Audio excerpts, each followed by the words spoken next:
Hello guys. Mayroon akong kahoy o panggatong pauwi. Ayun.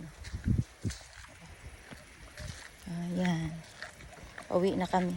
Nakapitas kami ng ampalaya. Oh, diba okay yun?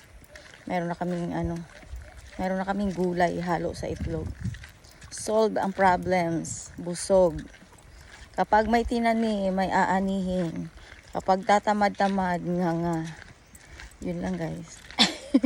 Pakita ko lang sa inyo kung paano ako nagpasa ng ayan, pasa ng kahoy. Yung nanay ko nasa likod. Ayan.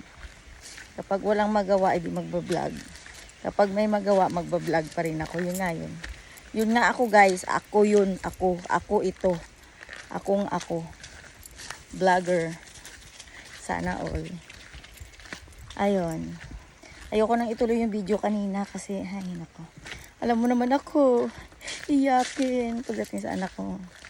Masyado akong emotion ako. Kaya baka mamaya tumulo ang sipon nyo. At ang aking nakaraan ay parang pang maalaala mo kaya ang kasumpa-sumpa mong ay hindi pala. Mali. Yun nga yun guys. Bye bye. Nag-video lang ako para pakita ko ang sarili ko habang naglalakad sa kagubatan na may bit-bit na kahoy. Wow.